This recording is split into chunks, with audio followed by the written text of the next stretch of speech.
आइए अब सीधे चलते हैं। सूचना और प्रसारण मंत्री वेंकैया नायडू संसद के बाहर पत्रकारों को संबोधित कर रहे हैं। उन्होंने पार्लियामेंट को नहीं चलने दे रहे और चर्चा नहीं होने दे रहे, और साथ ही साथ उन्होंने लोकसभा में एक नया मांग उठाया और बाद में बाहर प्रचार करना शुरू किया। बाहर क्या है, प्रधानमंत्री सदन में नहीं आ रहे, प्रधानमंत्री आओ। प्रधानमंत्री सदन में आए, आज बुधवार है, उनका बिजनेस डे भी है। प्रधानमंत्री आए थे, मगर विपक्ष को क्या हुआ, सदन को क्यों नहीं चलने दिया? मांग कर रहे थे प्रधानमंत्री सत्र में आ गया, फिर विपक्ष को क्या हुआ, क्यों सदन को नहीं चलने दे रहे? इसको समाधान चाहते देशवासी। कुछ ना कुछ बहाना बना के सदन को चलने नहीं देना, हंगामा करके सरकार के ऊपर गलत प्रचार करना इनका आदत बन गया। दूसरा, वो लोग गरीबी को प्रतिनिधित्व करते हैं। मैं कहना चाहता हूँ लोगों को, हम गरीबी लोगों का आकांक्षा का प्रतिनिधित्व करने वाले सरकार ये है। कारण क्या है, लोगों ने हमको मैंडेट दिया है। 2014 का चुनाव में लोगों ने भारी मत से हमको मैंडेट दिया है। गरीब लोगों का, पिछड़ा लोगों का, ग्रामीण लोगों का प्रतिनिधित्व करने वाले पार्टी भारतीय जनता पार्टी है और उनका साथी पार्टियां है।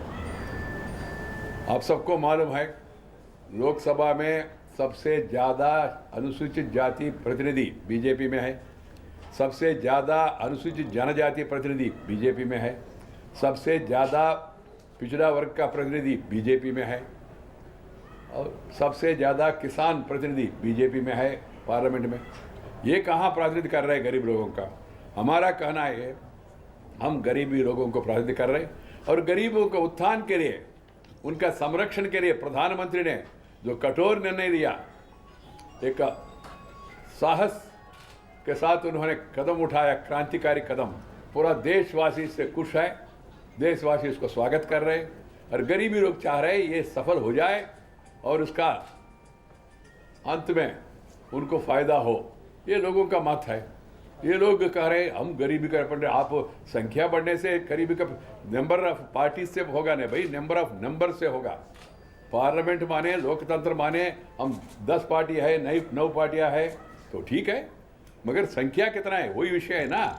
संख्या कितना है?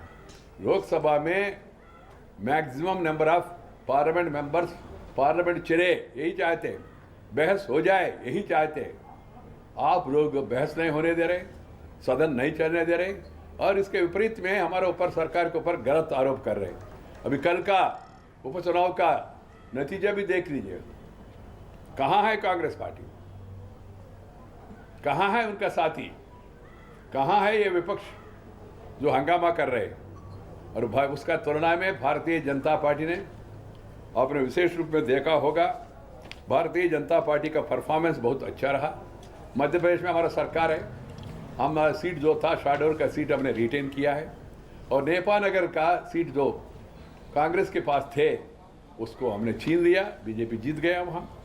और दूसरा, इससे भी महत्वपूर्ण विषय ये है, पश्चिम बंगाल में बीजेपी कम्युनिस्ट पार्टी को तीसरी स्थान में पुश करके सीपीएम को, बीजेपी सेकंड प्लेस में आया। बीजेपी का एक जगह पे 22 टाइम्स, एक जगह पे 11 टाइम्स वोटों में वृद्धि हो गया पश्चिम बंगाल में, जहां हमारा पार्टी का स्ट्रेंथ आप सबको मालूम है। अभी हम आगे बढ़ रहे हैं, और वहां कांग्रेस पार्टी चौथी स्थान में, कम्युनिस्ट पार्टी तीसरा स्थान में पहुंच गया। ये लोग कह रहे हैं हम गरीब लोगों को प्रतिनिधित्व करने वाले हैं। दूसरा, त्रिपुरा में सबसे महत्वपूर्ण रिजल्ट आया त्रिपुरा से।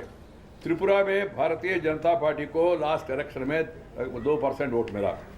इस बार आप लोगों ने देखा होगा, त्रिपुरा में भारतीय जनता पार्टी इतना बढ़िया वोट शेयर लिया है। भाजपा दूसरी स्थान पर एवं मतों में 22 गुना वृद्धि हुई है। कहाँ? बरजाला विधानसभा क्षेत्र में। दूसरा, कोवई विधानसभा क्षेत्र में, उसी त्रिपुरा में 11 गुणे वृद्धि हुई है। वहाँ कांग्रेस पार्टी तीसरी स्थान पे गए, वहाँ तीसरी स्थान पे गए, बंगाल में तीसरी स्थान पे गए। और साथ ही साथ आपने देखा होगा, असम में लखीमपुर लोकसभा क्षेत्र में 1,90,000 से ज़्यादा बहुमत से हमारा पार्टी दोबारा उस सीट को वापस लिया है। और बैताल गो शेड्यूल ट्राइब सीट को कांग्रेस से छीन लिया हमने। ये सीट पहले कांग्रेस में था। अभी भारतीय जनता पार्टी ने इस सीट को कांग्रेस से 16,300 मतों से जीते हैं। और तीसरा अरुणाचल प्रदेश और भी महत्वपूर्ण है। अरुणाचल प्रदेश में ये लोगों ने इतना प्रचार किया, पब्लिक बीजेपी के खिलाफ है, हमने सरकार को ये किया वो किया। अब अरुणाचल प्रदेश का रिजल्ट देखिए। अरुणाचल प्रदेश में हेलियांग विधानसभा क्षेत्र में भारतीय जनता पार्टी वो सीट जीता है और वहाँ कांग्रेस पार्टी को पीछे कर दिया है। और रिजल्ट भी हमारा पक्ष में है, जनता हमारा पक्ष में है, गरीब हमारा पक्ष में है। और तमिलनाडु में भी जहाँ मैडम जयललिता जी का पॉपुलैरिटी अभी भी आगे है, वहाँ भी क्या हुआ, वहाँ जो हमारा साथी थे पहले, वो साथी हमको छोड़ के अलग हो गए पीएम के और डीएम डीके। तो डीएम डीके और पीएम के से आगे बीजेपी है। उन पार्टियों को तमिलनाडु में भारतीय जनता पार्टी ने, उन लोगों को हमने सभी तीनों स्थान पर पहली बार बीजेपी तीसरे नंबर